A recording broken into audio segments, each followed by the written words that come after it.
आगे के आरोप तो और भी शर्मनाक हैं। महिला दारोगा का पूरा बयान आपको सुनाएंगे, लेकिन उसके आप देख रहे हैं के न्यूज, खबरों का सारथी। नमस्कार, स्वागत है आपका बुलेटिन में। मैं हूं आपके साथ यशी शुक्ला। रुक करेंगे खबरों का। प्रयागराज से खबर आपको बता देते हैं, जहां पर भूमाफियाओं पर हुई बड़ी कार्रवाई। अतीक और उमेश पाल के करीबियों पर चला बुलडोजर।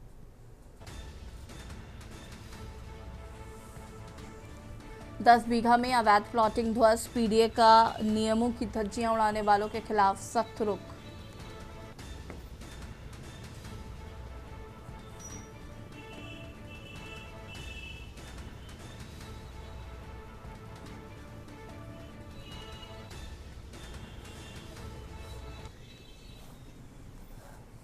हापुड़ से खबर, जहां पर तेज रफ्तार का कहर देखने को मिला। दिल्ली लखनऊ हाईवे पर हुआ भीषण सड़क हादसा। हाईवे पर बाइक और कार की जोरदार भिड़ंत हो गई। सड़क हादसे में एक 12 वर्षीय बच्चे की मौत बताई जा रही है। बाइक सवार दंपति परिवार हुआ गंभीर रूप से घायल। पुलिस ने सभी घायलों को अस्पताल में भर्ती कराया। मृतक के शव को कब्जे में लेकर पोस्टमार्टम के लिए भेजा। हादसे के बाद हाईवे पर लगा जाम। पुलिस ने कराया सुचारू।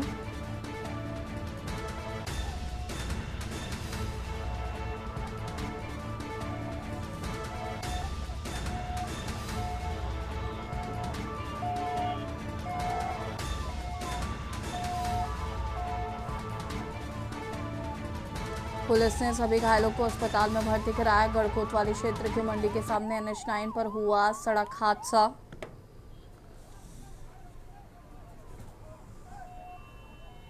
जबलपुर सुहागी में क्रिकेट विवाद से फैली हिंसा। 9 साल का मासूम घायल बताया जा रहा है। दुकान संचालक पर आरोप है बीच बचाव करने पहुंचे व्यक्ति पर भी चाकू से हमला। चाय मंत्रालय गुमटी पर अतिक्रमण का आरोप। इलाके में तनाव, पुलिस जारी।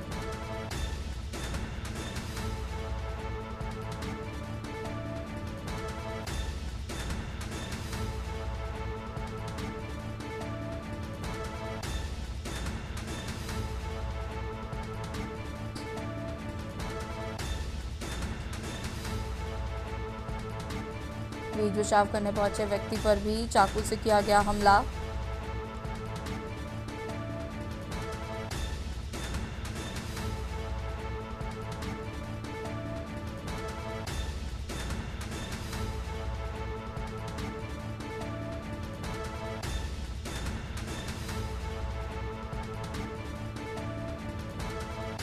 नौ साल का मासूम घायल, दुकान संचालक पर आरोप।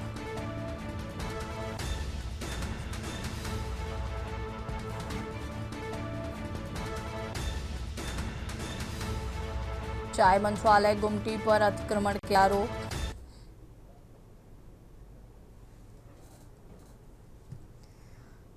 लखनऊ से खबर, जहां पर हमीरपुर में निर्माणाधीन पुल गिरने का मामला। 6 मजदूरों की मौत के मामले में हुआ एक्शन। राज्य सेतु निगम की तरफ से FIR दर्ज की गई है।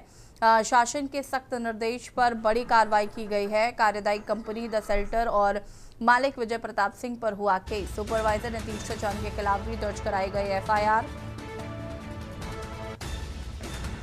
शासन के सख्त निर्देश के बाद की गई कार्रवाई।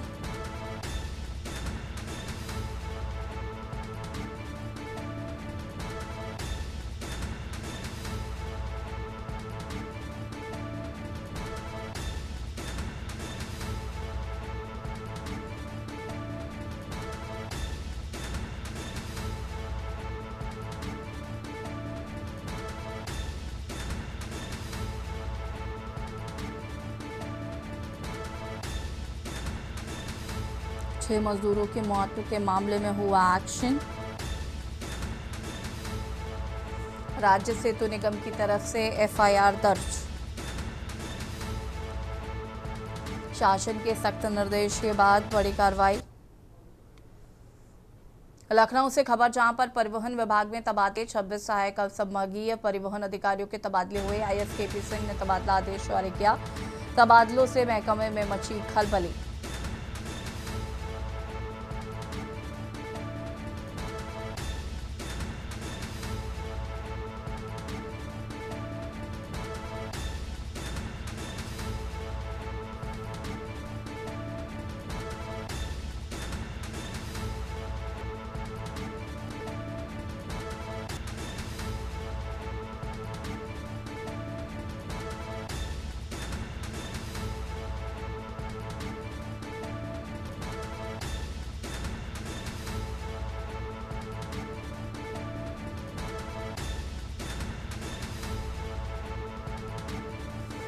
लखनऊ से खबर, परिवहन विभाग में तबादले।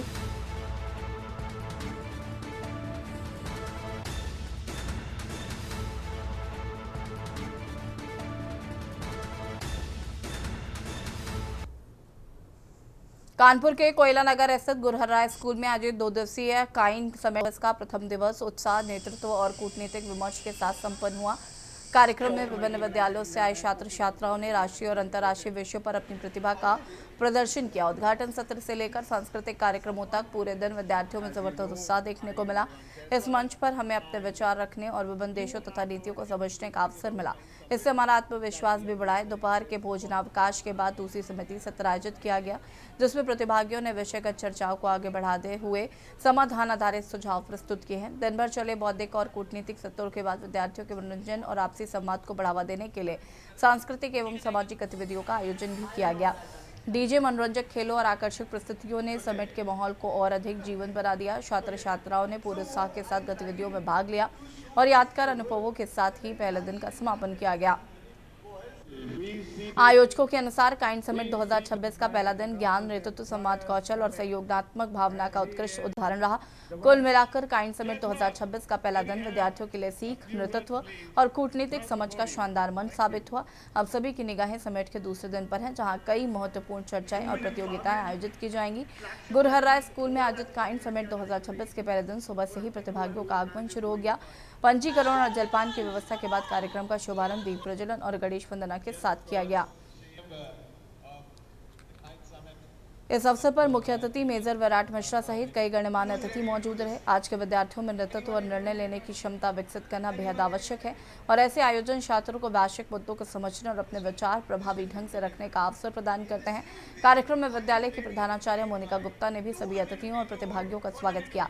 इसके बाद समिट की विषय वस्तु पर आधारित विशेष वीडियो प्रस्तुति दिखाई गई। मुख्य अतिथि और अन्य वक्ताओं ने विद्यार्थियों को नेतृत्व, संवाद कौशल और वैश्विक दृष्टिकोण विकसित करने के लिए प्रेरित किया। उद्घाटन सत्र के बाद सभी प्रतिनिधि अपनी अपनी समितियों में पहुंचे, जहां विभिन्न विषयों पर चर्चा और विचार विमर्श का दौर शुरू हुआ। काइन समिट विद्यार्थियों को केवल अकादमिक ज्ञान ही नहीं देता, बल्कि उन्हें जिम्मेदार नागरिक और प्रभावी नेता बनने की दिशा में भी प्रेरित करता है। प्रातः 10 बजे से दोपहर 1 बजे तक चले प्रथम समिति सत्र में राष्ट्रीय और अंतर्राष्ट्रीय मुद्दों पर गंभीर चर्चा हुई। प्रतिभागियों ने तर्कपूर्ण बहस, समस्या समाधान और नीति निर्माण से जुड़ी गतिविधियों में सक्रिय भागीदारी भी निभाई। विभिन्न समितियों में छात्रों ने अपने शोध, विचार और सुझाव प्रस्तुत किए, जिससे पूरे परिसर में एक पेशेवर और लोकतांत्रिक वातावरण देखने को मिला।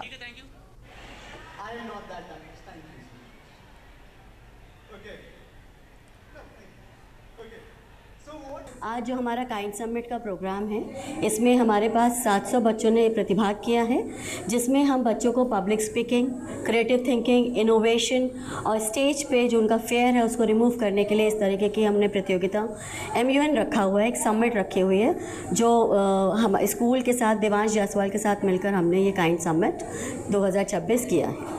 इसमें हमारा दिशा निर्देश ये है कि जो भी बच्चे यहाँ पे 700 बच्चे देश के सारे देश से आए हैं, प्लस कानपुर जनपद के हमारे 40 स्कूल जो पार्टिसिपेट कर रहे हैं, उनका हमारा एक यही सिद्धांत, एक यही मोटिव है बच्चों को बताने का कि आज जो हमारी नेतृत्व की जो फीलिंग है वो होनी चाहिए हर बच्चे में गुण होना चाहिए, जिसमें वो अपने आप को, क्षमता को निखार सके। हर उस प्रतिभागी के अंदर सभी एक बच्चे में कुछ ना कुछ टैलेंट होता है, उसी टैलेंट को निखारने के लिए ये प्रोग्राम हमने यहाँ पे स्थापित किया है। और इसके अलावा हमने यही नहीं, हमने कुछ जो अंडर प्रिविलेज बच्चे होते हैं उनके लिए भी हमने यहाँ पे प्रोग्राम करा है, जो कि बिल्कुल निःशुल्क है और बच्चों को यहाँ भी उनको सीख के कुछ एज अ जिम्मेदार नागरिक और भारत के लिए प्रति कुछ आगे कर जाएँ बच्चे, वही सिखाने का उद्देश्य है हमारा दिशा निर्देश ये है कि बच्चे बहुत कारगर होते हैं, युवा में बहुत जोश है, बहुत जुनून है हर कुछ कर गुजरने का। सिर्फ उनको इस चीज़ पे ध्यान रखना है कि जो भी वो कार्य कर रहे हैं वो अपनी लाइन में अपनी सही दिशा की तरफ करते रहें। हम सब लोगों को यहाँ पे और पार्टिसिपेट करना चाहिए, क्योंकि हम यहाँ पे अपने लिए साथ में नया अनुभव लेके जाते हैं और बहुत सी चीज़ें सीखते भी हैं। हम अगर जो हमें नहीं आता है, हमारे हेड्स होते हैं, हमसे बड़े लोग होते हैं, वो हम लोग को सिखाते हैं और हम लोग को बताते हैं कि कैसे क्या करना है। और मैं सबको यही बोलना चाहूँगी कि ज़्यादा से ज़्यादा यहाँ आएँ और चीज़ों को अनुभव करें। जो आज कॉन्क्लेव चल रहा है आपके गुरुकुल स्कूल में, तो क्या मोटिवेट है इसका? मतलब यहाँ से आप बहुत सी चीज़ें सीख सकते हैं कि लाइक आपको कैसे कम्युनिकेट करना है, कैसे दूसरों से बातें करनी है, और आप कैसे अपने फ्रेंड्स बना सकते हैं। आप यहाँ पे लाइक मैंने भी अपने आज बहुत से दोस्त बनाए जिनको मैं जानती भी नहीं हूँ, और they are giving me respect and मैं उनको रिस्पेक्ट दे रही हूँ, तो अच्छा लगता है और अंदर से भी खुशी होती है। आज के ये युवा बच्चे हैं थोड़ा सा भटक जाते हैं एजुकेट के बाद, तो आप उनको किस तरह से दिशा देना चाहेंगे आप? मैं यही कहना चाहूँगी कि भटकना नहीं चाहिए, हम लोगों को अपनी स्टडीज़ पे फोकस करना चाहिए, क्योंकि हमारे पेरेंट्स हमें यहाँ भेज रहे हैं, हमारे टीचर्स हमें गाइड कर रहे हैं काफ़ी अच्छे से, तो हम लोगों को भटकना तो लाइक इम्पॉसिबल, क्योंकि हमें स्टार्टिंग से ही काफ़ी अच्छी गाइडेंस मिली है और हमें सपोर्ट मिला है, तो भटकना तो इम्पॉसिबल हमारे लिए है। This is a kind tank event जो हमारे स्कूल में हो रहा है ग्रेस गार्डन में, and I am very grateful कि I am part of this event and it's my first time even like मुझे भी यहाँ से बहुत कुछ सीखने को मिलेगा, and I am being the OC head of this committee and there 15 committees even, and मतलब दिस यहाँ से सबको कुछ ना कुछ सीखने को मिलेगा। ऑब्वियसली हम लोग फ़ोन में लगे रहते हैं, अपार्ट फ्रॉम स्टडीज़ हमें एमयूएन में पार्टिसिपेट करना चाहिए even, and yes it will be fun and yeah. ज़्यादातर आपने देखा होगा जो आज के बच्चे युवा बच्चे हैं ज़्यादातर मोबाइल पे ज़्यादा फोकस करते हैं और स्टडी पे ध्यान कर देते हैं, तो आप उनसे किस तरह का मैसेज देना चाहेंगे आप? कि अपार्ट फ्रॉम दैट हमें इस एक्टिविटी से पार्ट होना चाहिए, क्योंकि हमें यहाँ से कुछ ना कुछ तो सीखने को मिलेगा ही ऑब्वियसली यहाँ पे, and that's it I think. जो आज के सोशल बच्चे हैं मतलब भटक जाते हैं, वो किस तरह का मतलब मोटिवेशन देना चाहेंगे, क्या कहना चाहेंगे उनसे आप लोग? कि अपार्ट फ्रॉम स्टडीज़ हमें कुछ टाइम इसमें निकालना चाहिए, पार्टिसिपेट करना चाहिए ऐसे इवेंट्स में, क्योंकि why not guys, like you should participate in it, and obviously there 15 committees you will get. हम लोग उस कंक्लूजन पे बात करते हैं, जैसे लोक सभा है, हम लोग जो भी प्रॉब्लम्स हैं उस पर डिस्कस करेंगे, diplomacy is all about, and you will definitely अगर आपको अब्रॉड जाना है एंड समथिंग मतलब यहाँ से आपको कुछ ना कुछ इंटरनेशनल जो भी पॉलिटिक्स हो रही है, वार हो रहे हैं, एंड उस पर डिस्कशंस हो गए, उसकी प्रॉब्लम्स क्या है उस पर डिस्कशंस होंगे, so definitely that's useful for all of us यार। टीचर को पेरेंट्स से बात करना चाहिए आप? They are very nice and definitely they are so helpful. Bulandshahr Ahmedgarh थाना क्षेत्र के मुमरेजपुर गांव में एक बेहद दर्दनाक खबर सामने आई, जहां पर 22 वर्षीय एक युवक ने संदिग्ध परिस्थितियों में फांसी लगाकर अपनी जीवन लीला समाप्त कर ली। घटना के बाद से मृतक के परिवार में कोहराम मच गया है। सूचना मिलते स्थानीय पुलिस और फोरेंसिक टीम मौके पर पहुंचकर जांच पड़ताल शुरू की है। जानकारी के अनुसार 22 वर्षीय रवि की शादी हो चुकी थी। कुछ समय पहले उसकी पत्नी अपने मायके चली गई थी, जिसके बाद से ही रवि काफी तनाव में था और मानसिक रूप से परेशान रहने लगा। माना जा रहा है कि इसी गृह कलेश और मानसिक तनाव के चलते उसने आत्मघाती कदम उठाया। मेरे भाई से बात कर रहा था। अच्छा, आपके भाई? अच्छा, फिर उसके बाद हम सोने चले गए थे घर पे, उसके बाद पता नहीं क्या हुआ। अच्छा, आपको जानकारी कैसे लगी? मेरे पापा आए ही बात में, मेरे पापा गेट खटखटा रहे रोटी बनाऊंगे इसलिए। अच्छा, आपके भाई ने फांसी लगा ली? हाँ, मेरे भाई ने गेट खोला था, लड़का ने। नहीं, ये हुई है एक लड़का है रवि कुमार, उसने मतलब फांसी लगा के सुसाइड कर लिया है। अच्छा, क्या कारण है फांसी का? कारण अभी कोई पता नहीं लग पा रहा है, वैसे मियाँ बीवी का झगड़ा बताया जा रहा है। कितनी उम्र होगी? उम्र लगभग 22। हरियाणा के मुख्यमंत्री नायब सिंह सैनी सिरसा जिले के गांव सत्ताखेड़ा पहुंचे, जहां उन्होंने पूर्व विधायक सहीराम बिश्नोई के श्रद्धांजलि समारोह में शिरकत की। हाल ही में 104 वर्ष की आयु में पूर्व विधायक सहीराम बिश्नोई का निधन हुआ था। मुख्यमंत्री ने दिवंगत नेता को श्रद्धांजलि अर्पित करते हुए उनके योगदान को याद किया। इस दौरान डबवाली में आयोजित कार्यक्रम में सीएम सैनी ने एक महत्वपूर्ण घोषणा भी की। सीएम ने कहा कि क्षेत्र में बनने वाले सरकारी अस्पताल का नाम स्वर्गीय सहीराम बिश्नोई के नाम पर रखा जाएगा और इस घोषणा का स्थानीय स्तर पर स्वागत किया गया।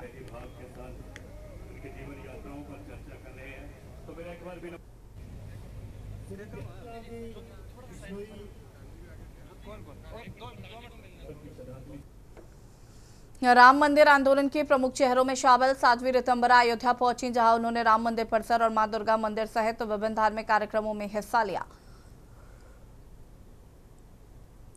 इस दौरान सनातन रक्षक संघ के राष्ट्रीय अध्यक्ष मुकुंद माधव त्रिपाठी और श्री राम अस्पताल के प्रशासनिक अधिकारी यश प्रकाश सिंह ने उनका स्वागत किया। मीडिया से बातचीत के दौरान साध्वी ऋतंबरा ने कहा कि रामलला का भव्य एवं दिव्य मंदिर में विराजमान होना है करोड़ों राम भक्तों के लंबे संघर्ष, आस्था और समर्पण का परिणाम है।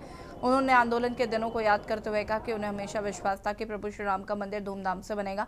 उन्होंने कहा कि राम मंदिर निर्माण केवल एक धार्मिक उपलब्धि नहीं बल्कि देश के सांस्कृतिक स्वाभिमान और पहचान की पुनर्स्थापना का प्रतीक है। देखिए, बचपन से जब राम मंदिर आंदोलन होता रहा तो कैसेटें मिलती रहीं। उन कैसेटों में हम साध्वी रितम्बरा जी के वक्तव्यों को सुनते रहे और काफ़ी प्रभावित रहे। हम ही नहीं, सनातन के समस्त लोग प्रभावित रहे उनके ओजस्वी भाषणों से। आज हमें सौभाग्य मिला कि हमने साक्षात साध्वी रितम्बरा जी के दर्शन हुए, आशीर्वाद मिला, हमने उनका स्वागत किया, हृदय गदगद है। हम तो सब राम जी की कृपा मानते हैं।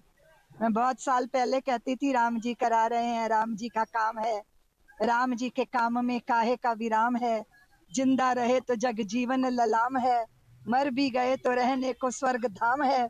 हमको तो काम बस राम जी के काम से, और राम जी का मंदिर बनेगा धूमधाम से।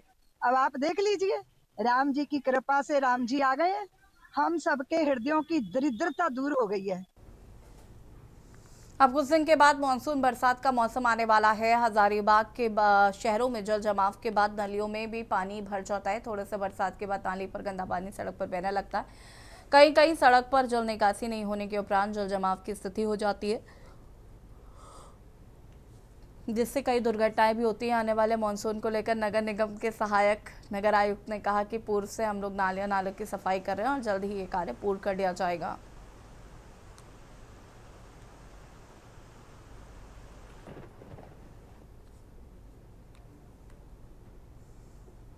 कानपुर देहात जनपद के राजपुर थाना क्षेत्र अंतर्गत जानपुर मुगल मार्ग पर देर रात एक दर्दनाक सड़क हादसा हो गया, जहां से दो ट्रकों के बीच आमने सामने जोरदार टक्कर हुई। टक्कर इतनी भीषण थी कि दोनों ट्रकों के परखच्चे उड़ गए और वाहनों के चालक व चालक केबिन में ही फंस गए। साथ समय 2 लोग गंभीर रूप से घायल हो गए हैं।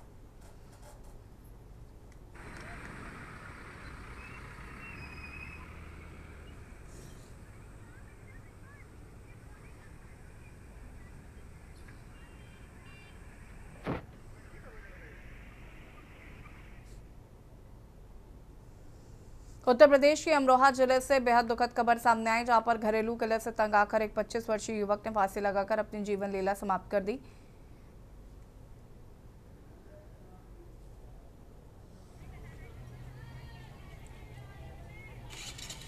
इस दर्दनाक घटना के बाद पीड़ित परिवार में कोहराम मच गया। मामला जिले के थाना रहरा क्षेत्र के अंतर्गत गांव वथुरा का है।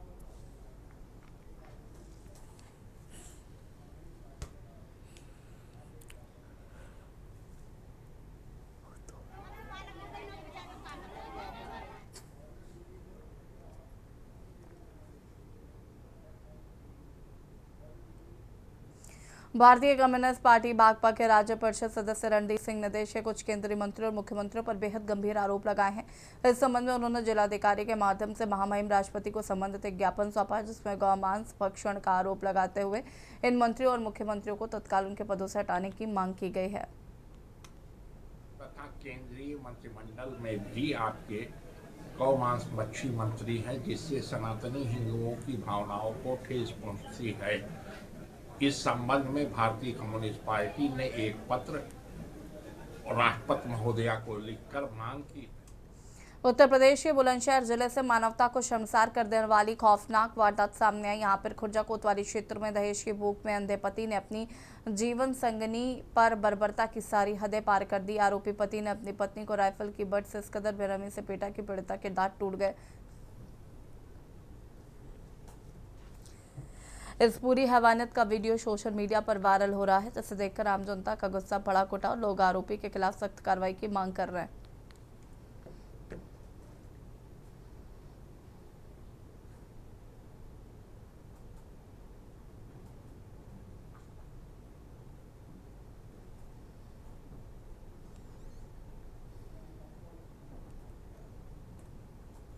बुलंदशहर के अहमदगढ़ थाना क्षेत्र से बड़ी खबर सामने आई, जहां पर अघोषित और भारी बिजली कटौती से आक्रोशित किसानों ने अहमदगढ़ बिजली फीडर पर धावा बोल दिया। बिजली न मिलने से नाराज सैकड़ों ग्रामीण और किसान बिजली घर के अंदर ही धरने पर बैठ गए। हालात इतने तनावपूर्ण हो गए कि गुस्साए किसानों ने मौके पर मौजूद बिजली विभाग के अधिशासी अभियंता, उपखंड अधिकारी और कनिष्ठ अभियंता को अपने बीच बंधक बनाकर बैठा लिया।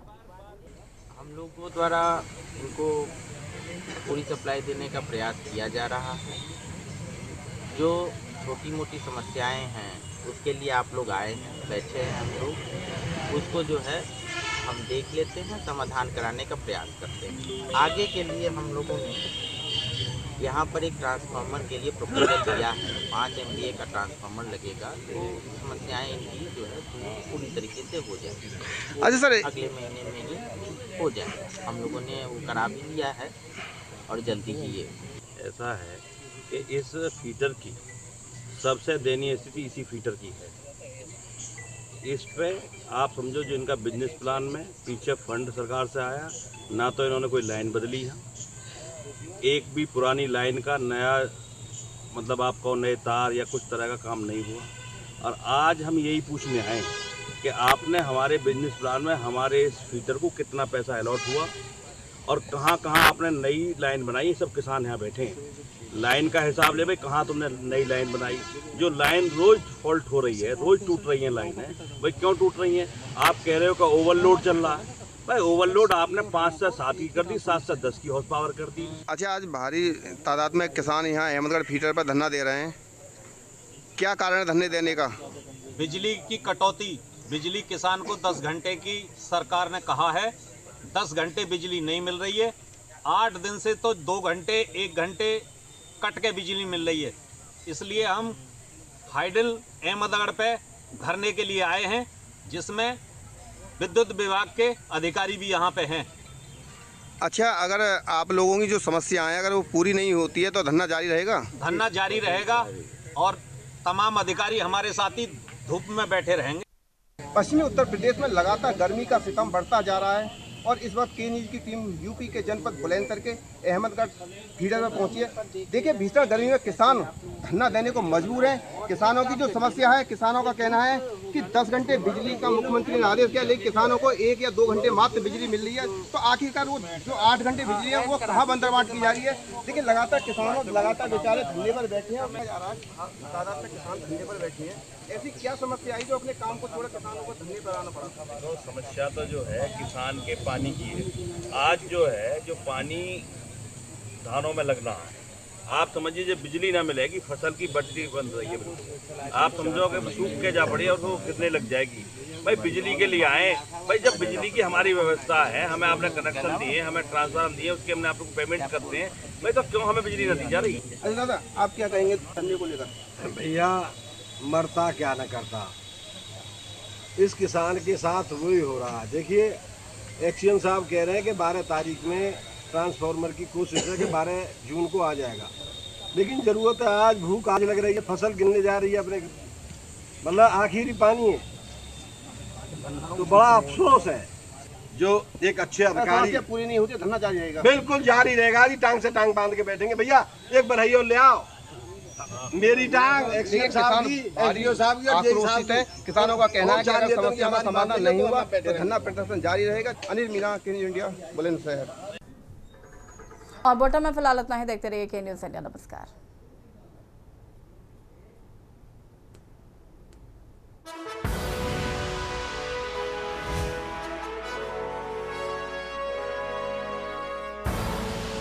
आप देख रहे हैं